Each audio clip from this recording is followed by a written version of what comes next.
Amazing. I think we can get going now.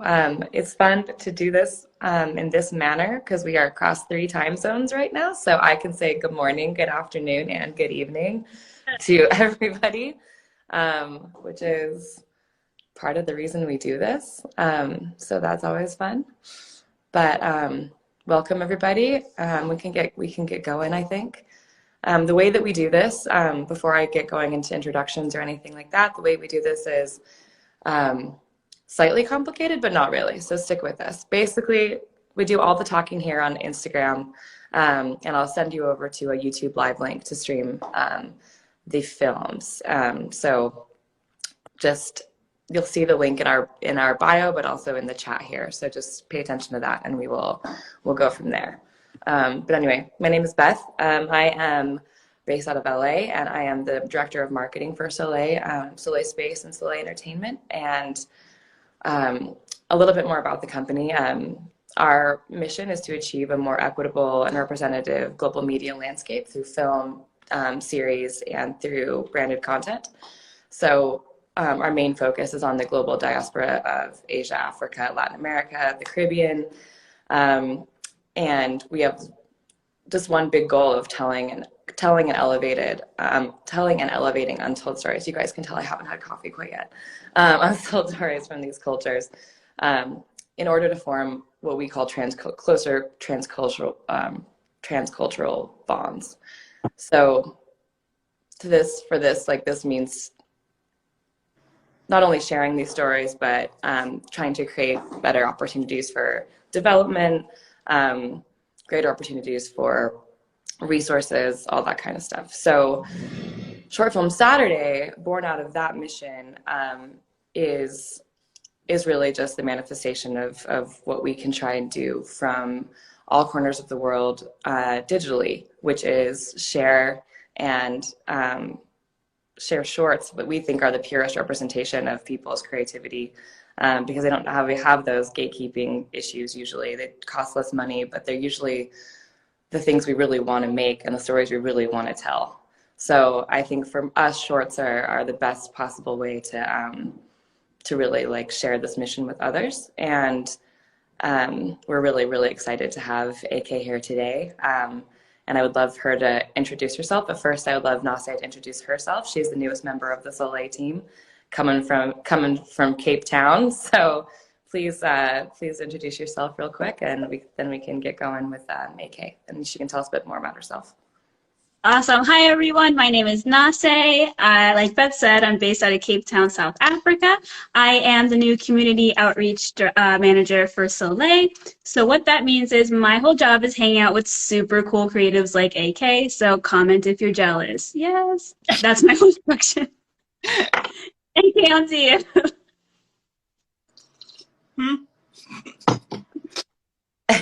Bad timing. AK, if you could please introduce yourself to everybody who doesn't already know you, and a bit about your background, where you're from, what got you into filmmaking. I think that's a really good place to start, and then we'll switch over to the films right after that. So yeah, tell us a bit about yourself. I'm AK. I grew up in Columbus, Georgia. If anybody has ever been to the Southeast, you probably still don't know where that is, but I got into filmmaking when I was a kid. I guess like I wanted to be a novelist until I was like 13, and then I was like, no, film is the way. So I started just like making shorts then, and I have no idea how many shorts at this point, but ones that I'm willing to share with people. It's quite a few, smaller number. So this is one of them. I'm really I put a lot of heart into this film, and everybody who worked on it. I can't believe some of the artistry that went into it. So I'm really grateful to everybody who came on board. Okay. Oops, I'm on mute. It seems like we also have some of them in the audience. So hopefully at the end we can all talk more about sort of the process and what it was like to make.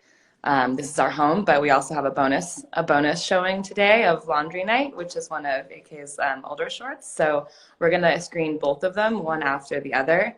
And so in order to do that, I'm going to drop a link in the comments.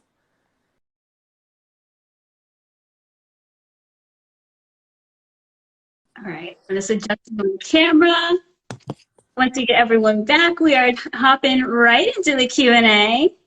Oh man, those were so good. That's my second time seeing them in a couple of days, and I just, full disclosure, as a person who doesn't normally watch horror or anything scary, I absolutely loved them. So, you know, that says something.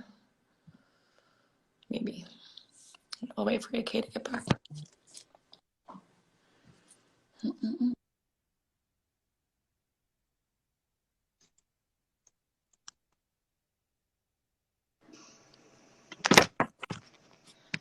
There we are.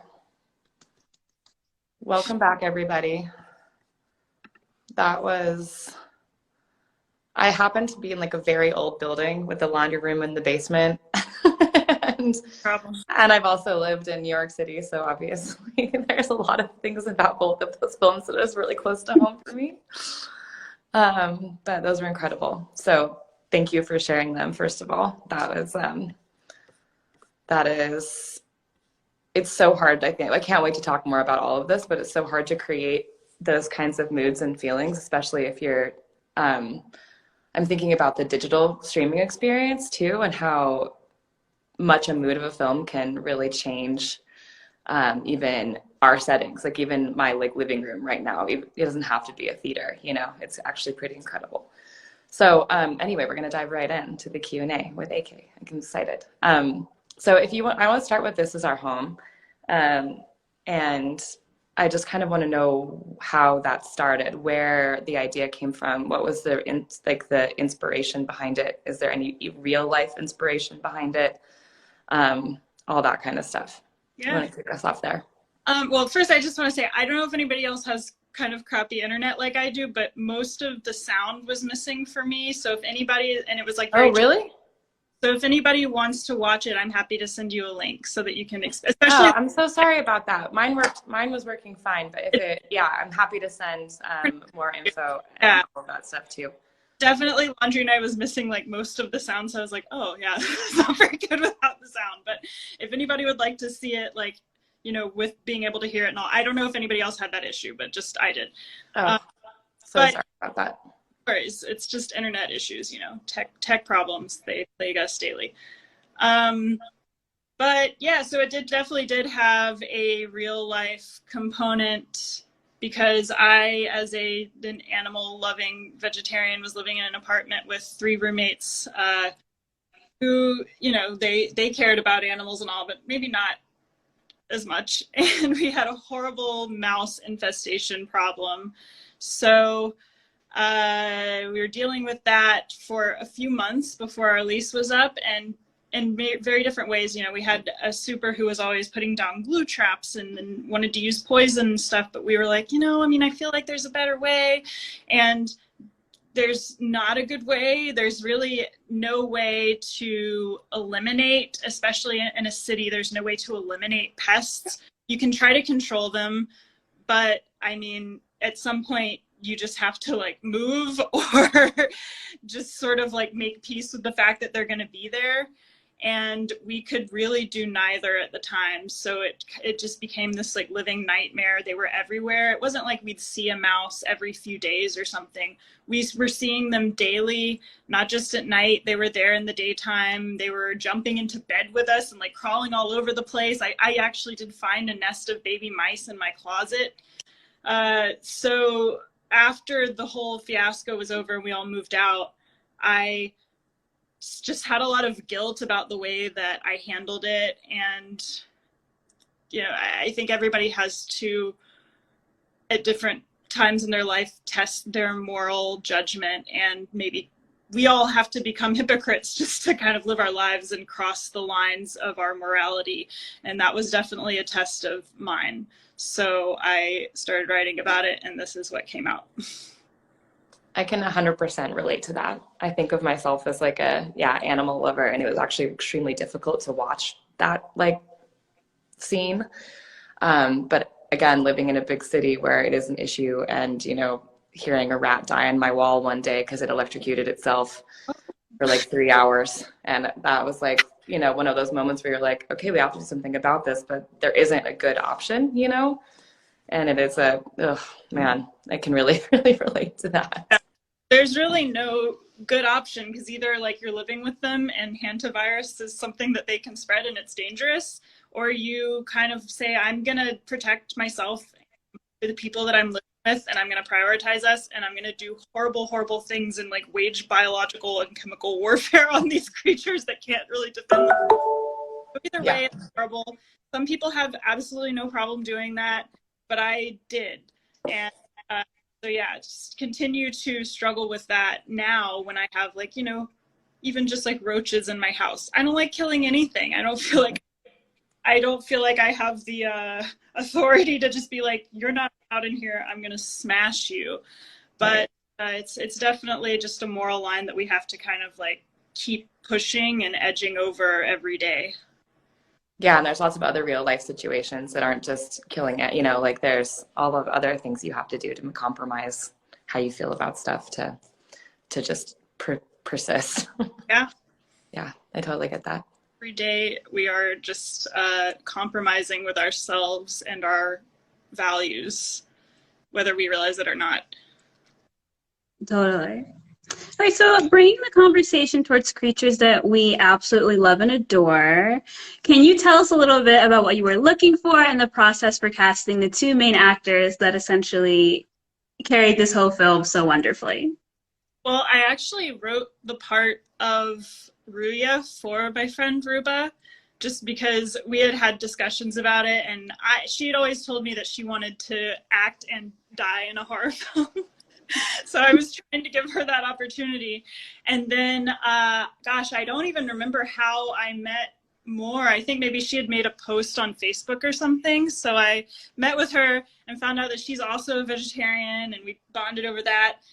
But then I was like, I don't know, it could be interesting to see them play the opposite parts. So we did this whole, like, I rented a studio and we did a little audition thing where they both played each part to see which one. And I had a really hard time deciding. And I think the film could have also been really interesting if it had been swapped and Ruba had played the vegan, because Ruba doesn't have quite as much empathy for the mice as we did.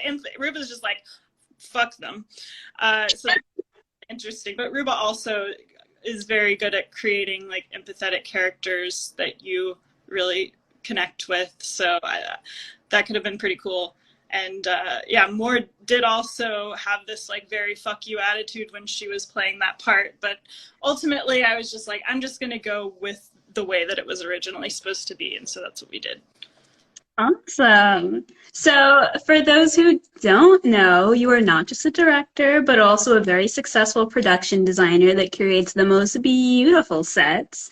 And the apartment for this film, This Is Our Home, was absolutely perfect. So we have a two-parter for you here. How did you scout out the location, and how did the production design affect the storytelling for your film?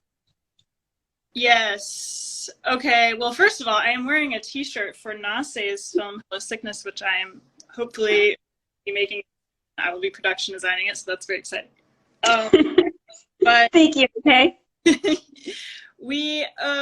I just always knew I wanted this apartment to feel pretty run down, like it could be interesting looking and even beautiful, but how are these people going to be able to afford to live there because it's a shitty like Bushwick apartment that hasn't been renovated in probably 60 years.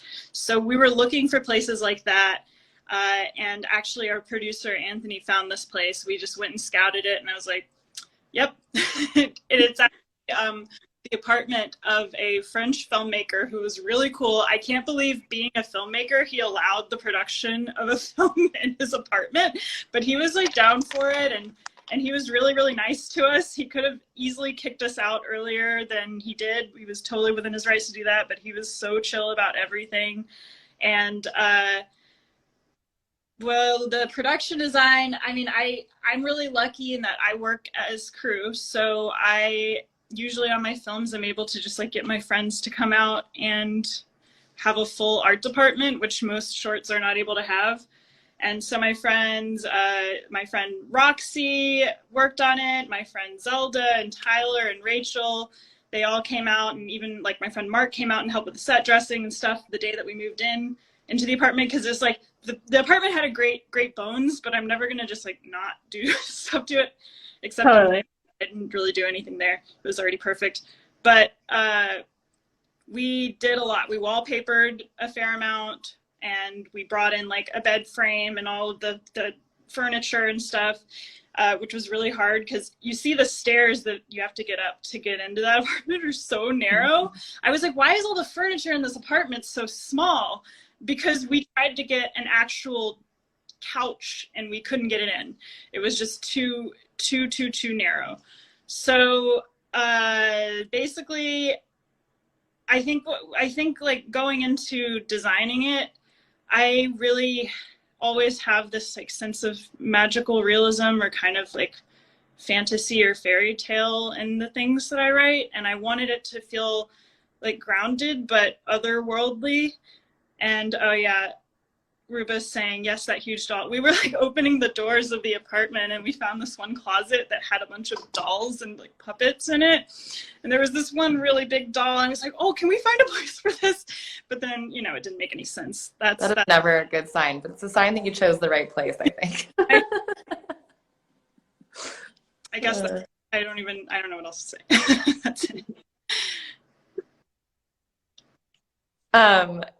And so the visual, someone also commented too about this, and this is a question that we both had, which is like the aesthetic itself, like the mood setting too, the lighting, the like color palette, the aesthetic.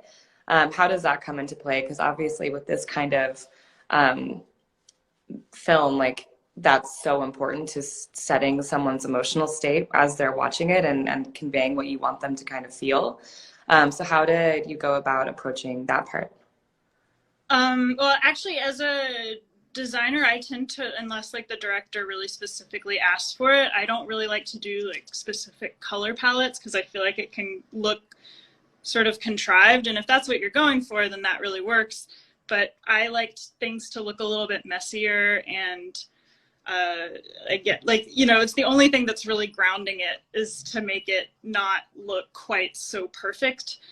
And I wish Alex, our DP, was here, but she could kind of speak on her thoughts regarding the lighting. But we were also very specifically like, we didn't want to use certain colors of light. Like in the bedroom, we didn't want it to be teal because that just felt too, we were trying to like create this kind of otherworldly feeling. And there she is. Alex, if you want to say something and I can say it out loud.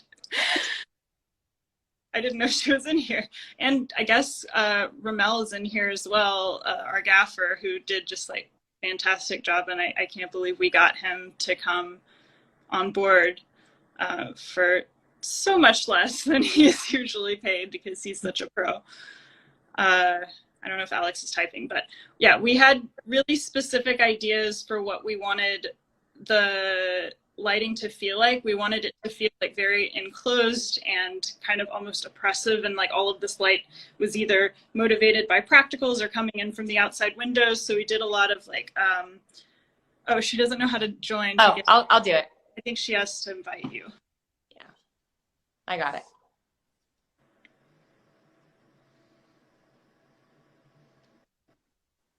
Alex, you've been invited. Okay, good. I don't have to talk for her. See if she can get in here.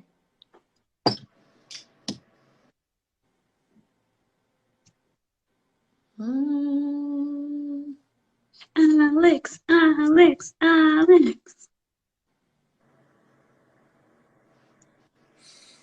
There she is. There we go. Hi. Hi, Alex. Welcome. How's it going? Thank you so much for letting me join your Instagram Live. Thank you for joining. This is a bonus. Yeah. So I when I was trying to join, I kind of lost track of what the question was. Could you repeat it? We were talking about lighting and sort of, you know, creating a feeling of otherworldliness and kind of how you guys approach that as aesthetic point of view, like of kind of creating that feeling of, yeah, the otherworldly feeling. Yeah, Yeah, I'm trying to remember back because this was a little while ago, but I think because the film itself was otherworldly, we wanted to tap into that by not make by mixing in color with also like naturalism. So we have a lot of natural lighting for the beginning in our daylight scenes, and that's to kind of create this feeling of like this is just these people in their everyday lives going about their day. And then once the mice come in and cause trouble, we want that to feel different. We want that to feel give that its own personality from a lighting and color perspective. And so we definitely really played into the blues a lot, especially for the nighttime scenes. And that was mostly from being super inspired from Hereditary, Midsummer, but also weirdly enough Pixar, because Pixar has really beautiful color palettes. And I think that for those moments, especially when our main character pulls a mouse from under the bed and has that moment of looking down on it, we wanted that to feel not only to feel otherworldly because this is like interaction with the mouse, but also is a really fragile moment where she's looking down on it and thinking about the videos that she saw.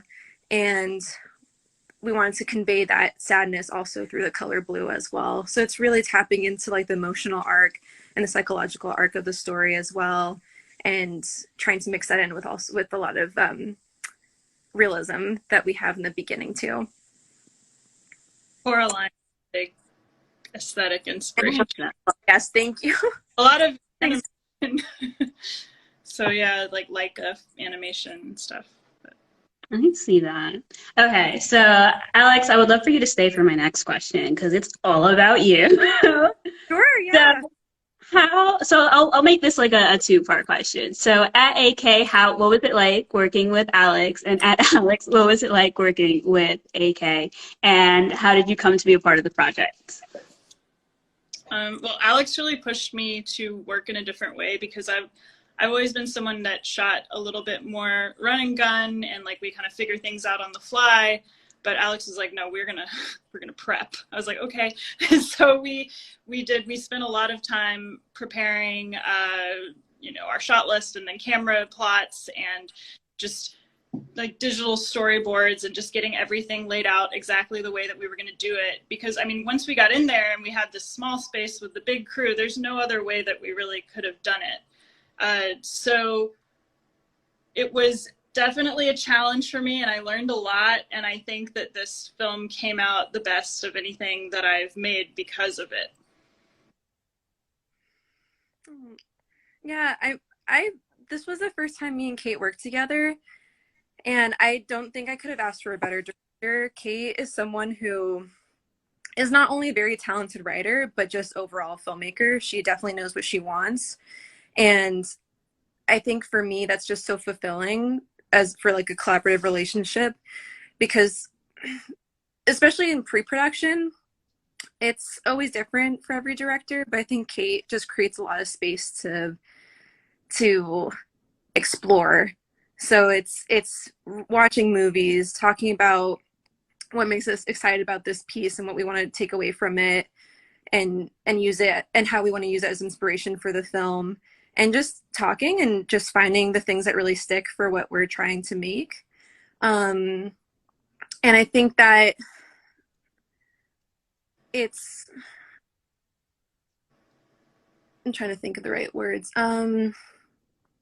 I think that Kate really pushes me as well, because she knows she does know what she wants, but she's also so open as well to ideas. And that challenges me, because then I'm put into a position where it's like, okay, what can I bring to the table? Like, how can I elevate this vision? Because that's my job at the end of the day, is to take this idea and elevate it from a visual perspective. So she'll give some references to start with, and I'll be like, all right, so I'll start with this. I'll see what I can work off of. And then, I think for this, at least for this pre-production, we started with Hereditary and Midsummer. And that kind of led to finding references from Coraline, from, I think maybe even from Beetlejuice. and a few other films. But that's kind of the fun of it, is to start with like one idea and build and build and build. So that was just really fun to do that. And I think in the production process too, Kate just has so much trust in me, and we were able to pull off some really ambitious things, and it was just a lot of fun to do that. It was great. I loved it. We're working right now. We're working on our third project, working together, and it's definitely interesting to see how over time we've learned to trust each other in different ways and just like go with what the other one says on certain things, and then like, no, I think I need to argue with you on a certain thing, and it's just become a really interesting collaboration where I think both of us have grown together a lot. That's the best kind of partnership. Yeah. Also, the love coming through on these comments is making me so happy. It's just like, you can just kind of tell like there's just a really good group here. A lot of love there. A lot of love coming through. Makes me so happy to see. And yeah, that sounds like the kind of partnership that, you know, only grows and builds. That's the best kind. And I think it really comes through, honestly, like the trust. You can kind of tell when films there's the connection missing between a director and a DP. That something can feel disjointed. I think the more you watch, the more you can see when there is a little bit of a disconnect, or maybe there's an ego getting in the way, or, you know, something like that. And you can always really tell when there's not. And I think that's I think I really picked up on that with this too, because it just felt like one really cohesive vision, which, thank you. You know, I love that. I think we had a lot of luck with everyone who worked on it. We all were really willing to trust each other and to try to understand what direction we were all looking at it from. I like that perspective a little better than my own, but no, this one I think I need to stick with this. And so we were all sort of able to come together, and I think it meshed really well in the end. Yeah, awesome. Well, thank you, Alex. I'm so glad that you were here and able to join, because that's a bonus. Looks like we got a bonus film. Now we have a bonus guest. Thank you. For having I think the last question we'll say about this, before moving on to laundry night and just, you know, more general things, the takeaway. I think one of the things about shorts too is that we don't always know I think one of the reasons I love shorts is because we don't always have an ending buttoned up for us. We don't always have, you know, we're left with something to think about, intentionally left with something to think about. So we talked a bit about that sort of morality, crossing those lines, like having to deal with real life versus how you know, your ideals and those sorts of things. But is there anything else that you wanted people to take away from this film based on how you ended it, and I mean, just in general, takeaway? Glue traps are cruel, and they kill animals more than they kill rodents. Birds get caught in them. Lizards, you'll be ruining your own ecosystem in your area if you're using them. So don't use glue traps. Yeah, I think that was definitely very clear. Ugh. They might catch you. Yeah, they might catch you. Exactly. I think that was where my mind was going, was like, we might be much bigger and maybe more sentient than a mouse, but we are just as susceptible to, you know, we're still part of the same ecosystem. So, you know, think about how you would go about treating one, I guess. Maybe they figured out if they were to, you know, kind of fight back, what recourse do we really have? What do we deserve? Do we deserve this we did to them? Yeah. Maybe. I don't know. I also think horror is a very good medium for social commentary. So I don't know if you want to talk about that a little bit, like why this sort of story would be a more powerful way of saying don't use glue traps, or talking about this type of morality, or, you know, having this conversation through that genre. Because I do think it is like a very powerful tool for social commentary. So if you have any thoughts on that? Definitely. Either of you? I think, well, yes. that as well. But I have one thing to say, which is that I think that I've stuck with horror for so long because not only does it really gets under people's skin. They can't stop thinking about it later, even if it's just because something was disturbing. It's going to make you think about it, and then maybe you'll change your mind about something. Maybe you won't, but you're thinking about it at least, and maybe talking about it too. And I think genre film like horror and sci-fi is really cool because it provides that space, and then it also allows a really cool way to aesthetically like represent those types of themes, whereas another like a drama film or a comedy, it's just not as easy to create a whole new world and aesthetic based on a feeling, and that's why I gravitate towards those. What about you, Alex?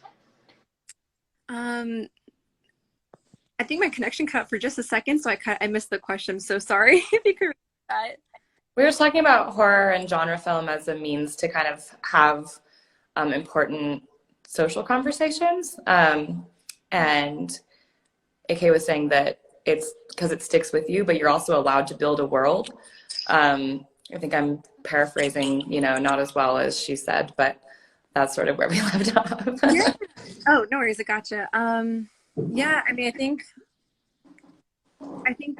think I did catch a little bit of what she said, and I definitely agree. I think that genres are really, it's a way to explore something without having it be so literal or have information kind of like spoon fed to the audience. And I think that's a way for a lot of people to maybe see something from a different perspective through the horror genre lens. But yeah, I don't know. Kate said it pretty well, so I don't know if I have too much to add. But I think that's kind of the beauty of filmmaking, is that you can take the same story and tell it in so many different ways and so many different genres, and that can just touch a lot of people in different ways depending on how it's told. So yeah, there's not too much I can add. She said it really well. Yeah, well, I completely agree with that. Even as someone who doesn't naturally gravitate to it, I think one of the reasons I don't is because of what you just said, which is that it sticks with you a long time. And you're like, if you're really sensitive, which I might be, I think it can stick with me a long time. That's right. Which is the point, right?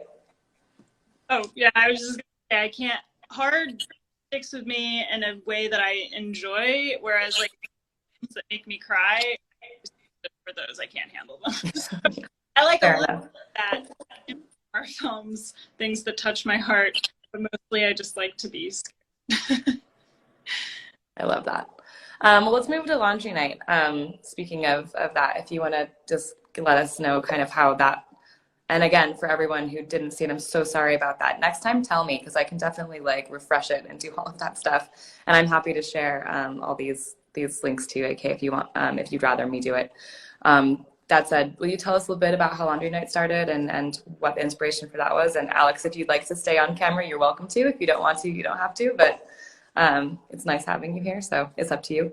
Okay. Yeah, I'll stay on in case there's any questions that pop up, but yeah, I didn't, for laundry night, I did not shoot that one, so yeah. I don't think I can cover much for that, but you're welcome to hang. Okay. Yeah. Sure. Great.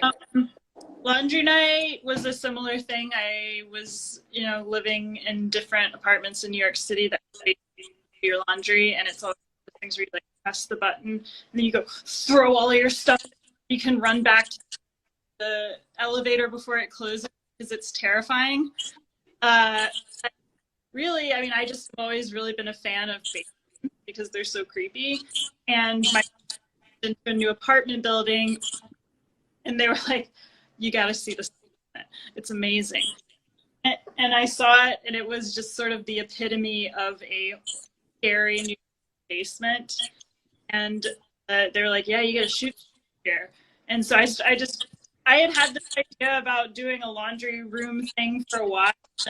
I had made some like tents in my own laundry room over the few years before. And then I just sort of like wrote it and asked my friend Adam if he wanted to shoot it. So we went there with a crew of 8 people.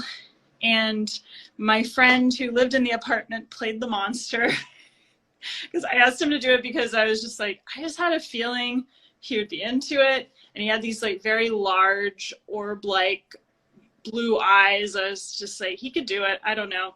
And we just, I don't know. I think I just really wanted to make something because I hadn't made a short in a while. And I felt like I wanted to test myself on making something that was just like a pure horror film inspired by some of my favorite Asian horror films.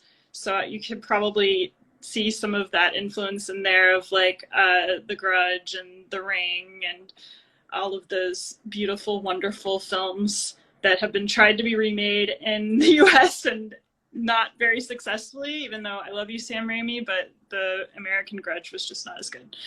And so I think that was really what it was. I just wanted to make something that I thought would be simple and straightforward and just a horror movie with a couple of little jump scares. It was very successful at that. Nasa, I keep taking your questions, so if you want to ask any questions, you're welcome to.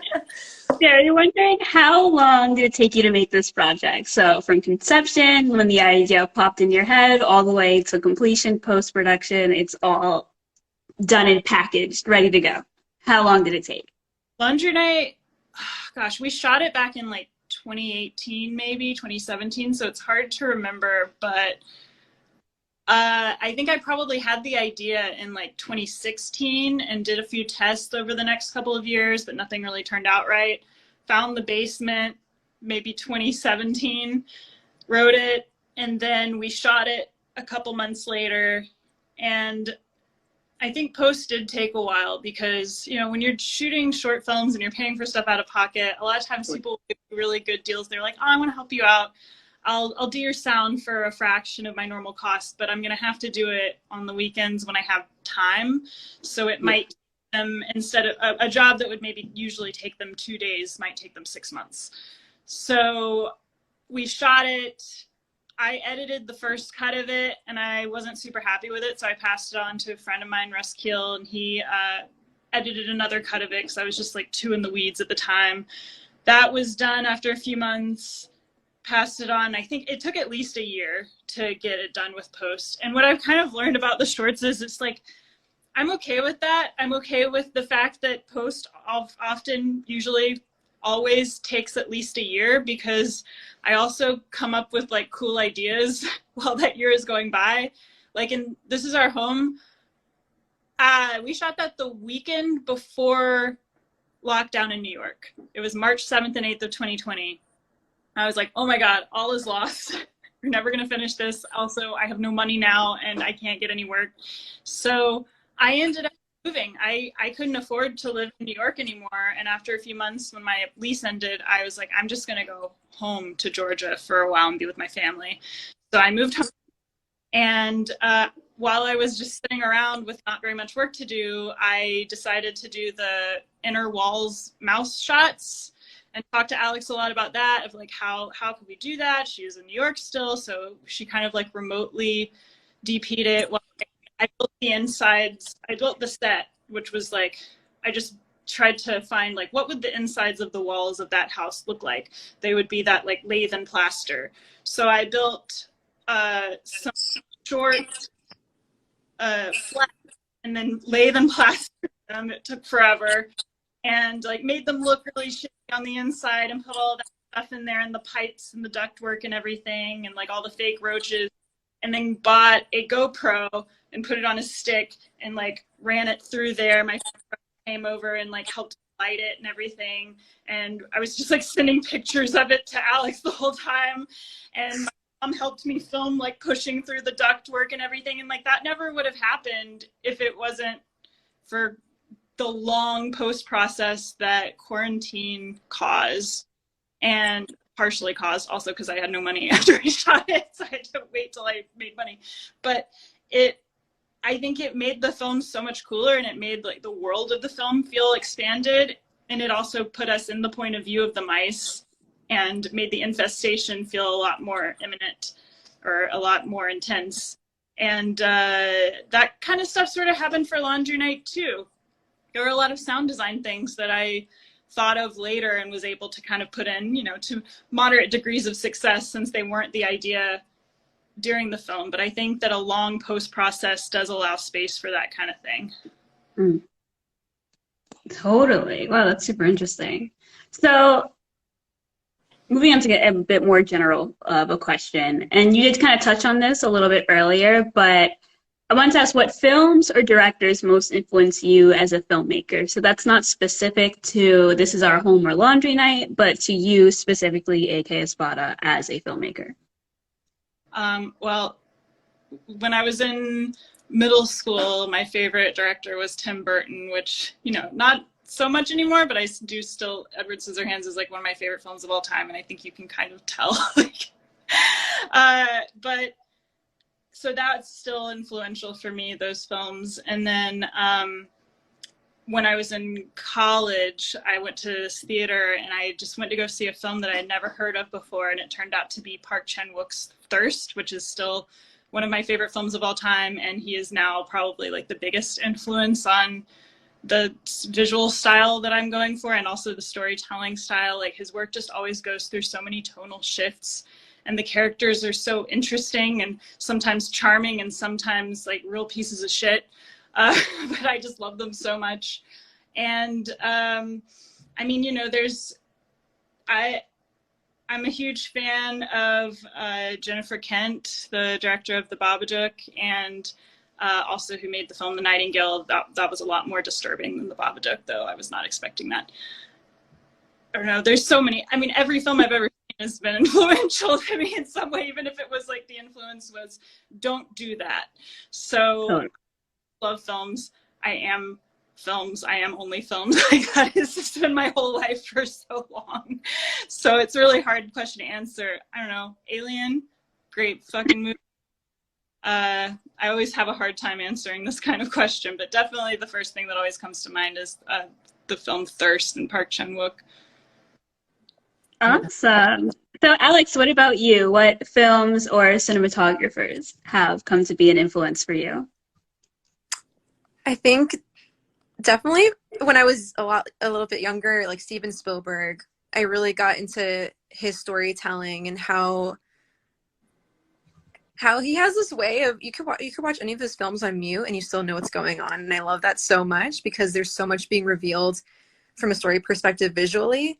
And I think that's something I really try to bring to my cinematography. I want every frame to mean something and to support the story. So even though he's not a DP, I still love like his use of camera work, and the way that he storyboards, I think, is very brilliant. But in terms of DPs, I mean, definitely Roger Deakins, Kate Arizmendi, Rena Yang, Greg Fraser.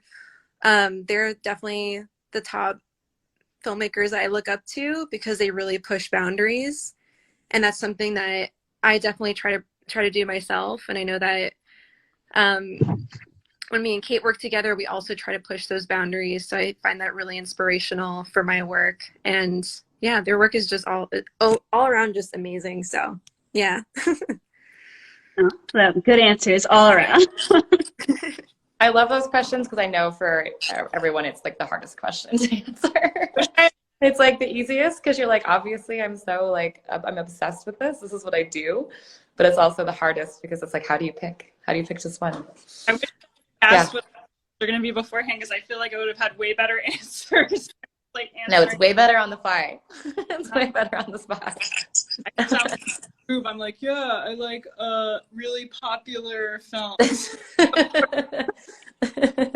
M. Night Shyamalan is my favorite. Just joking. So that's one thing that he does, and he does it. No one does it like as good as well as him. It's his thing. Yeah, exactly. There's no, like I'm saying, there's no wrong answer. I think it's actually just really interesting to see what pops to people's head first. They don't have time to think about it. So to that point, to influences and that, what do you,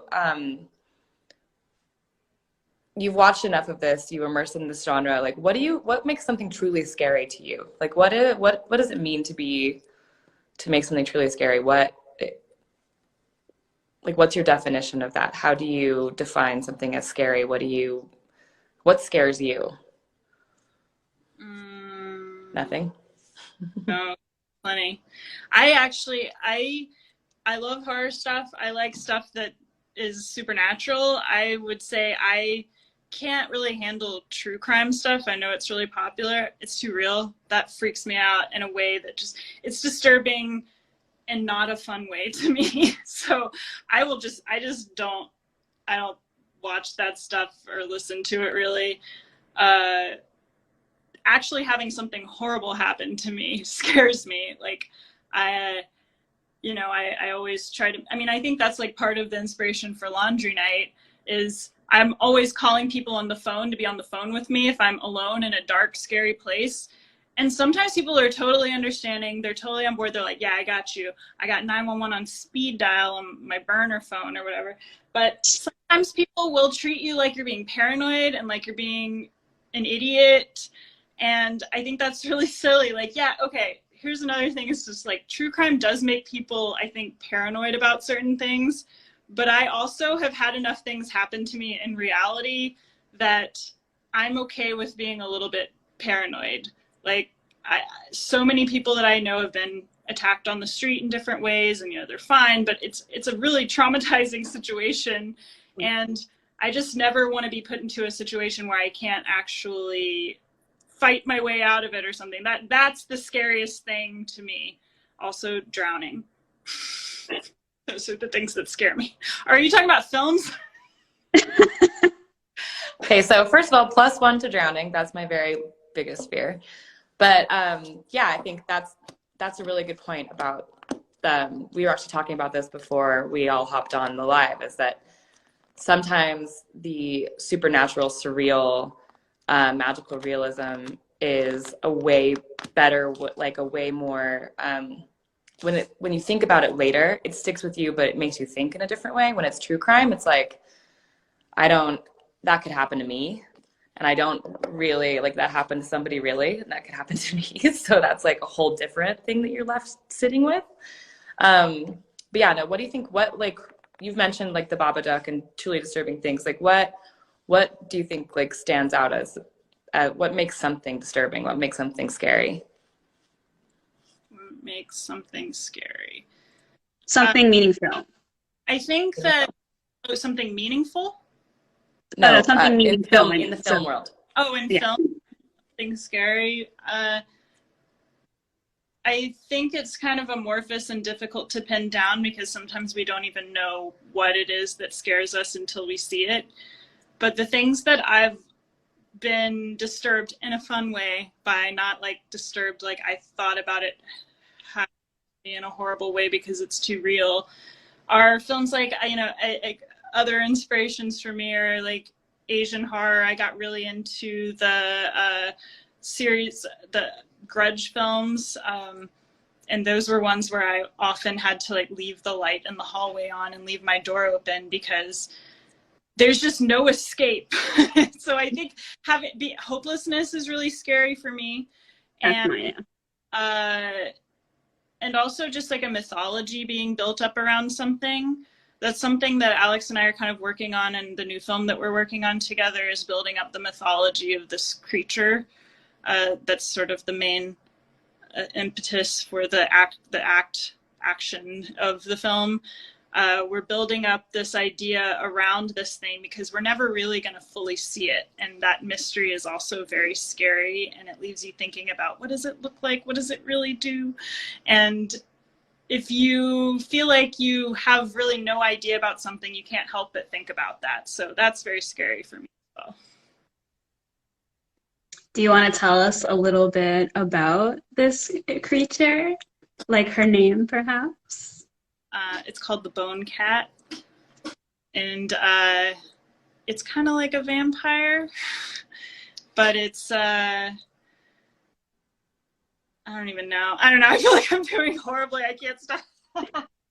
You're doing great. The bone, just honestly, just the name Bone Cat. I'm immediately like, okay, like that's already the coolest thing I've heard all day. Like, love it. 11 out of 10. Cool. So perfect.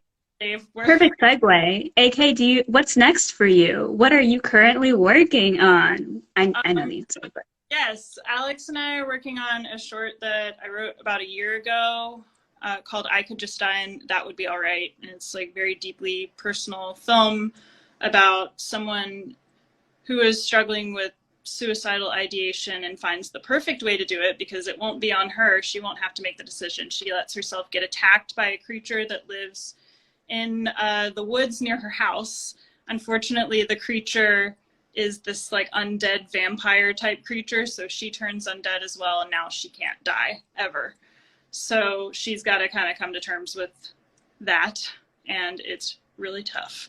And also she's got to come to terms with now, in order to stay alive, she has to drink blood. So, you know, she's got to attack other people. So it's just making life a lot harder for her.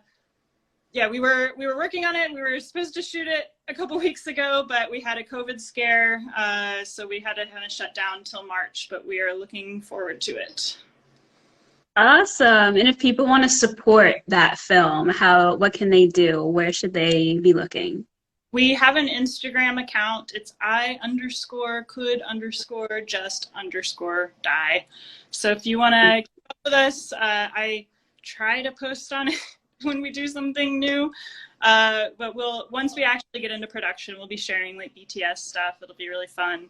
And if you want to find anything else out about it, it's on there. I'll probably upload our digital pitch deck at some point, and you can just see more stuff. It's definitely been a really cool journey, just developing the aesthetic of the film and creating tons of imagery for it, and I've done a lot of original drawings for it that you can see on there. Drew the poster and everything, so if you're interested, go check it out. You can find it also through my Instagram. It's like in my bio. And Alex actually just typed in the username in the chat, so if you guys want to just click on that there, you can go ahead and follow it. I'm also going to put all of this stuff in our link tree, like the Soleil link in our bio later. I'll put how to follow that project and any other things people may have missed during the conversation. So that people can keep, catching up with you after this. Happy to do that as well. That project sounds amazing, and I'm obsessed with the title. The title is like, just wow, and the concept seems incredible too, so I can't wait to see how that comes to fruition. Well, I feel like this is a good time as any to wrap up a little bit, but if there's anyone in the audience who has any questions for either of the women who are here, there's a little question mark box below. You can submit questions, and we can wait for a second just to make sure that if anyone would like to ask something or participate or anything like that, that they're welcome to do that. And otherwise, I can tell you a little bit about what the next Short Film Saturday will be December 4th.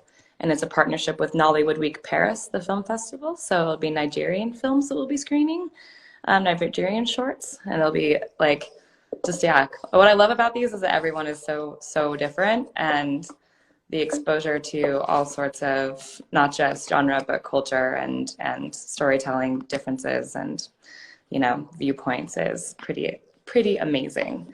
So it's looking like we don't have any audience questions, but there's been a lot of activity in there. So thank you everyone for your love and participation and for being here this morning or afternoon or evening.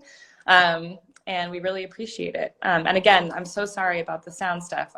Next time, if that ever happens, just tell me, and I'm so happy to like restart and re-upload things, because it sounded great on my end, so I had absolutely no idea. But this was a really, really great conversation, and I'm really grateful for everyone being here. So make sure to stay tuned with us, stay tuned with both of these ladies, and we will, I'm sure, be having our paths cross again. Yeah, for sure. Yeah, if anybody would like the links, please just DM me. I will send them to you. Great. Thank you, guys. Have a great rest of your Saturday, whatever zone you're in. Thank you. Bye. Great meeting y'all. Thank you so much. Great meeting you. Thanks again, Alex.